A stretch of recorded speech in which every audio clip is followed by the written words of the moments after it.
Allô Internet! Aujourd'hui, on se retrouve pour une histoire de disparition très connue, assez célèbre, pour ne pas dire un classique dans le monde du true crime.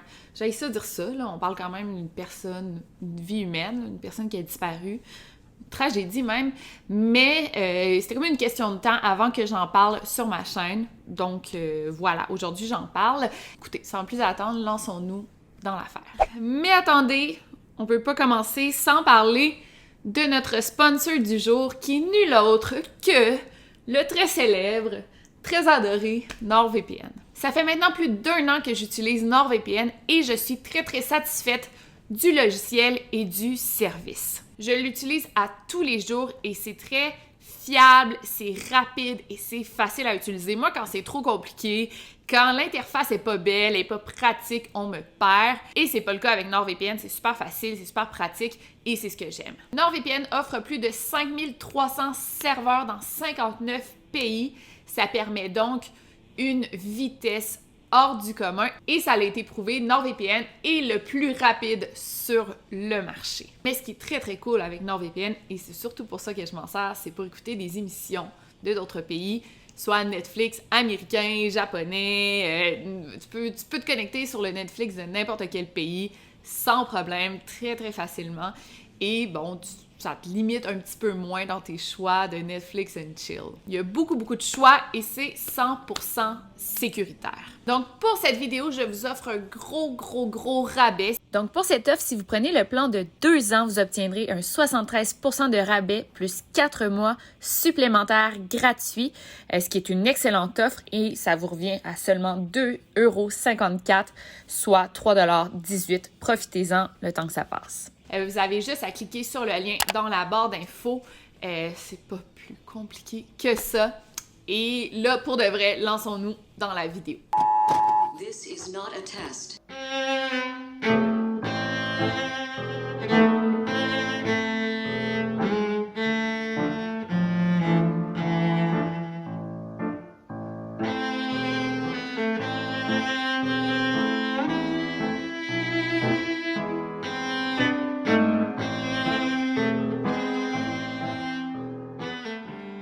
Donc, l'histoire prend place dans les années 2000 dans la petite ville de Warren, au Massachusetts. Nous avons Molly Bish, une adolescente de 16 ans qui se rend au travail, c'est le 27 juin. Molly Bish, ça fait pas longtemps, mais elle travaille comme sauveteuse, donc lifeguard, dans un petit lac dans sa ville. Le lac se nomme le Commons Pond et bon, il y a plusieurs familles qui vont se baigner là et elle fait juste s'asseoir la journée et veiller à ce qu'il n'y ait pas d'enfants qui se noient. Ça fait vraiment pas longtemps, je pense que ça fait genre 3 semaines qu'elle travaille là. Donc elle a 16 ans, c'est évidemment sa première job, ça lui tient à cœur, là, elle prend ça au sérieux. Donc ce matin-là, sa mère, Maggie, va la porter à 9h58 pour que Molly commence son shift à 10h. Mais là, 3 heures plus tard, Maggie reçoit un appel de la police. Plusieurs personnes s'étaient plaintes qu'il n'y avait pas de sauveteuse ce matin-là. Ils ont dit hey, « c'est étrange, il n'y a pas de sauveteuse », ils s'étaient plaints à la ville. Donc, la police a appelé Maggie pour dire où est passée Molly, est-ce qu'elle est partie avec des amis, qu'est-ce qui se passe. En fait, la première famille est arrivée sur les lieux à 10h20 et c'est là qu'ils ont réalisé que il n'y avait pas de sauveteuse. Donc déjà à 10h20, Molly n'était pas sur les lieux. Donc il y avait les sandales de Molly, il y avait son petit kit de premiers soins, il y avait sa chaise, sa radio, son lunch, mais aucune trace de Molly. Bien entendu, les policiers au départ, ils ont dit est-ce que ça pourrait être une noyade? Sa famille, ils ont dit ben non, il n'y a pas de sauveteuse qui va se noyer, t'sais, elle sait nager. Après, ils ont dit bon, peut-être que Molly a décidé de pas travailler, est partie avec ses amis. Sa famille était comme non, c'est son premier emploi, ça lui tenait à cœur, elle serait pas partie avec ses amis. Il n'y avait aucun signe de violence sur place, donc on sait aussi qu'elle aurait disparu entre 9h58 et 10h20. Ça nous laisse une fenêtre de 20 minutes. Qu'est-ce qui s'est passé dans ces 20 minutes-là? On pense presque automatiquement à un enlèvement. Bien sûr, la police se met tout de suite à fouiller le lac, la forêt avoisinante, mais toujours aucune trace de Molly. C'est là que Maggie s'est souvenue que la veille de la disparition de Molly, En allant porter sa fille au travail, elle avait vu un homme assis dans sa voiture dans le stationnement du Cummins Pond et elle l'avait trouvé louche. And I'm thinking, why is he here? What's he doing? You know, he should be at work 10 o'clock in the morning. And this is a children's beach. Swimming lessons are starting. It didn't make sense. C'est un homme assis dans une voiture blanche et il fumait une cigarette. Maggie était tellement inconfortable de laisser sa fille seule au lac avec cet homme-là dans le stationnement qu'elle a attendu qu'il parte. Elle a attendu en tout une vingtaine de minutes qu'il quitte les lieux pour elle aussi partir. Le jour de la disparition de Molly, cet homme-là était pas dans le stationnement, il était pas là le matin de sa disparition, mais il y a d'autres témoins qui auraient aperçu le même homme dans un cimetière pas loin du lac. En fait, le cimetière est connecté au lac par un sentier. Puis, avec la description de l'homme, il y a d'autres témoins qui l'auraient vu le jour de la disparition de Molly. Il y a aussi un homme, un travailleur qui travaillait sur le lac, là. Je pense qu'il déversait du sable avec un camion.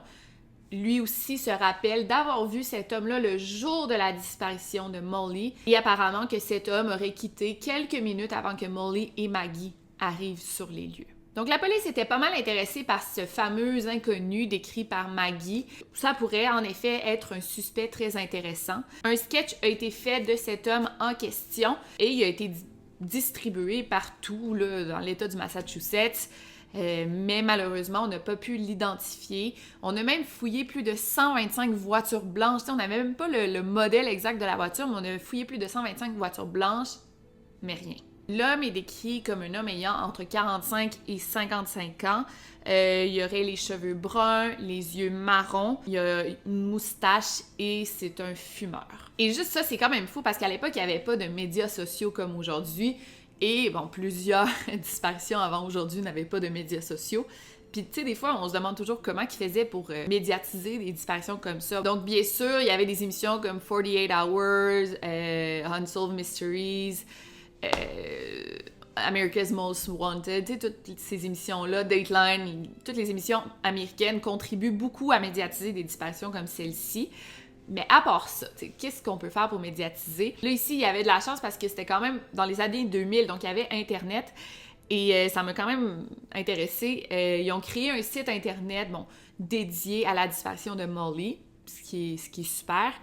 Et ils ont fait une chaîne de emails pour qu'on fasse circuler la photo de Molly Bish le plus possible.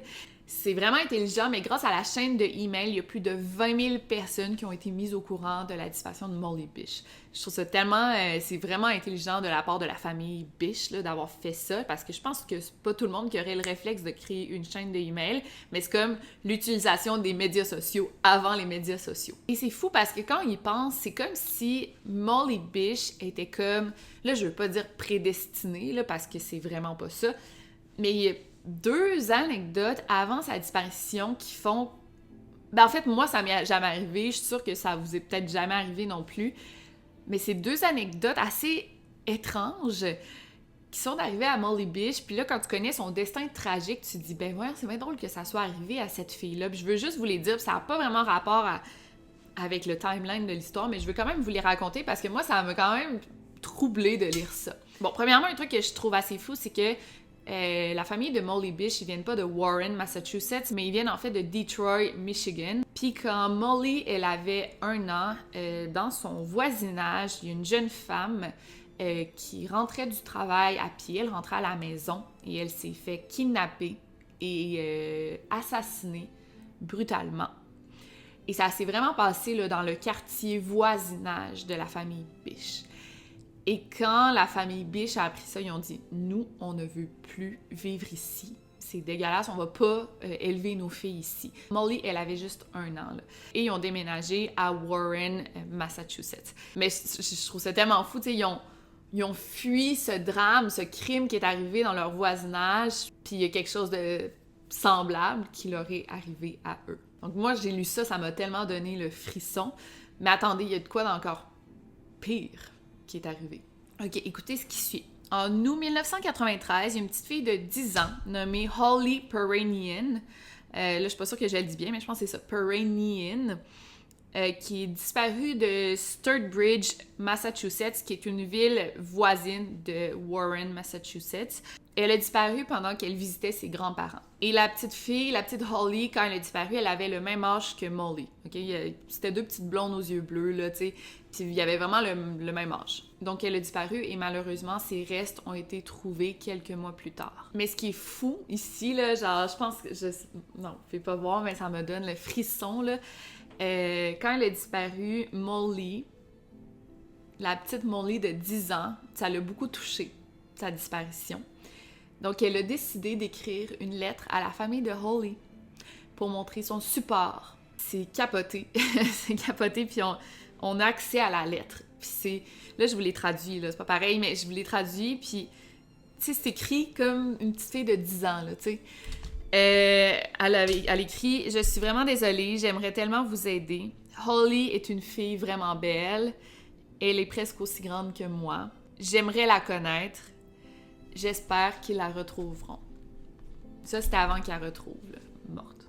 En plus, ils ont presque le même prénom, tu sais, Holly, Molly, ça se ressemble. Donc, pour le meurtre de Holly, la police a réussi à identifier quelqu'un sur la scène de crime, un homme du nom de David Pouliot, mais on sait pas si c'est le meurtrier. On a réussi à savoir que cet homme-là était sur la scène de crime. On sait pas si c'est le meurtrier, ça peut seulement qu'être un témoin. Mais cet homme-là est décédé en 2003.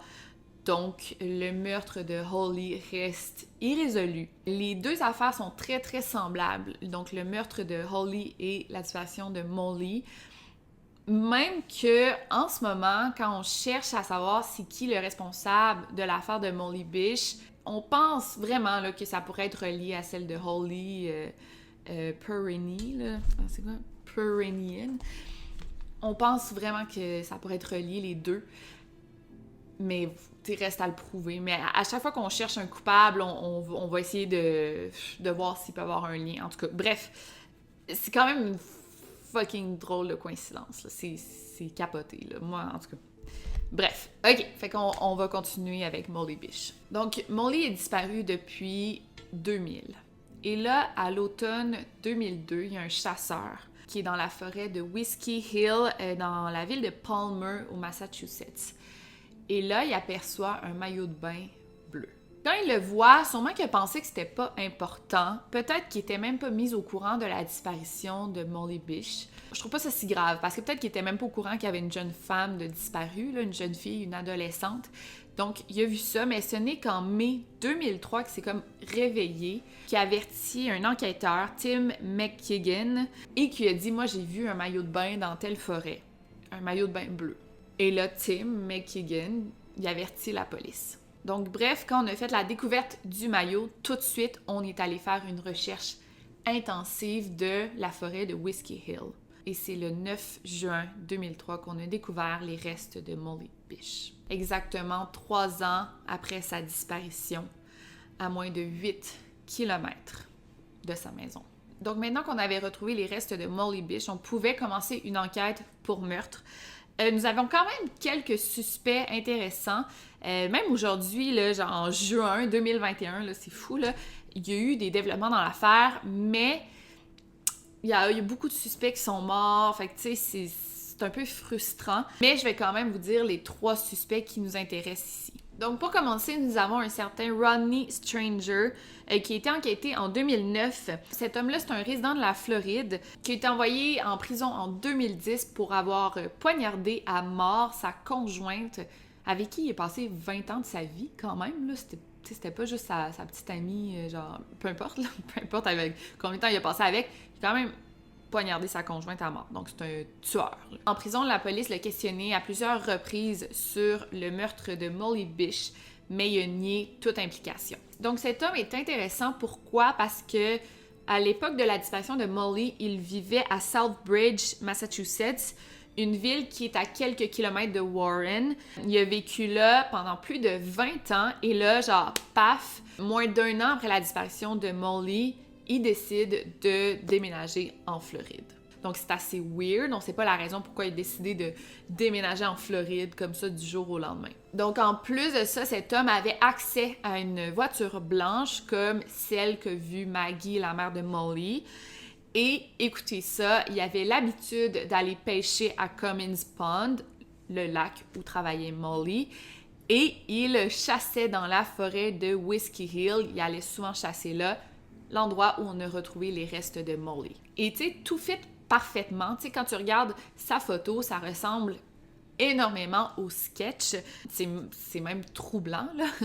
Mais malheureusement, on n'a jamais pu prouver que c'était lui le coupable, tu sais. À part ça, on n'a pas vraiment de preuves, on n'a pas d'ADN ni quoi que ce soit. Il a aussi été questionné pour le meurtre de la petite Holly, mais il a nié aussi toute implication. Sinon, il y a aussi un certain Gerard Battistoni, qui a été nommé comme suspect par le détective privé de la famille. Battistoni était déjà en prison pour avoir violé à répétition une adolescente au début des années 90, mais depuis les années 80, il y a genre un gros dossier criminel. Et pourquoi c'est un suspect? Parce qu'il aurait été aperçu près de l'endroit où le corps de Molly a été retrouvé et parce qu'il ressemble au sketch, tout simplement. Quand il a vu, là il est en prison, là, mais quand il a vu son nom comme potentiel suspect dans les journaux, sûrement que son nom est sorti comme potentiel suspect, il a tenté de se pendre dans sa cellule. Fait que je sais pas si ça l'a stressé, s'il se sentait coupable ou si c'est pas lui du tout, mais malheureusement, il est mort en novembre 2014. Fait qu'on ne le saura jamais. Mais je pense que c'est lui le suspect vraiment le moins intéressant parce que là, il y en a un nouveau qui est très, très intéressant, vous allez voir. Donc, ce mois-ci, là, le 3 juin 2021, là, ça vient tout juste de se passer. Puis c'est drôle parce que moi, j'ai choisi de parler de Molly Bish. Je savais même pas que ça venait juste de sortir, là. J'ai juste checké ma liste, dit « Ah, Molly Bish, ça fait longtemps que je veux en parler. Let's go! » Genre. Puis là, en voyant les actualités, tu sais, je fais tout. Quand j'ai fait mes recherches, j'ai vu « Ben voyons, il vient juste d'avoir un développement, ça n'a même pas rapport, là. » Tu sais, j'avais en tout cas. Donc, la police vient juste d'annoncer qu'elle a un nouveau suspect en tête. C'est un registered sex offender, donc un homme qui a un passé sexuel, là, un passé de prédateur sexuel aux États-Unis, là, registered. OK, bon, vous comprenez. Mais il est mort en 2016. Fait qu'on peut pas vraiment le questionner, mais c'est pas grave. C'est pas grave parce que les policiers, les enquêteurs pensent vraiment, là, moi, je pense que c'est lui, là, tu sais. Peut-être qu'ils ont trouvé de l'ADN ou quelque chose, là. En tout cas. Donc, l'homme se nomme Frank Sumner Sr. Il vient de la ville de Spencer, au Massachusetts. C'est un garagiste qui avait 3 garages partout au Massachusetts, donc dans les villes de Spencer, Leicester et Worcester. C'est un homme violent qui a déjà fait de la prison. Il a déjà été arrêté pour le kidnapping et le viol d'une fillette. Et en effet, l'homme ressemble énormément au sketch. Tu sais, les deux fument de la main gauche. Apparemment que les policiers là, sont très très confiants. Ça fait plusieurs mois qu'ils avaient reçu une très très bonne piste par rapport à cet homme-là. J'imagine qu'il fallait qu'il la vérifie avant de médiatiser là, leur nouveau suspect. Mais on a l'air vraiment sûr de ça, là, tu sais. Fait que moi, je pense que c'est comme entre lui et le premier, là, c'est ça qui m'intéresse. Fait que voilà. J'ai vraiment hâte d'en savoir plus, mais d'après moi, ça s'en vient, là. D'après moi, ça s'en vient une résolution de l'affaire Molly Bish. Puis je suis contente de vous en parler là, parce que si bientôt une résolution, on va tous découvrir ça ensemble. Fait que voilà, pour l'affaire Molly Bish, c'est quand même très triste, mais si on est capable de résoudre ça bientôt, ça va être une bonne nouvelle. Et si on résout Molly Bish, ça se pourrait qu'on résoudre le meurtre de Holly également.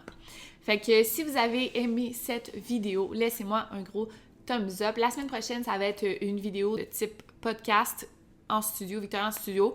Là, pour l'instant, c'est comme le dernier, j'en ai pas d'autres de prévus. On verra plus tard. Et sinon, ben n'oubliez pas de cliquer sur le lien si vous voulez vous prendre un VPN. C'est le lien dans la barre d'infos.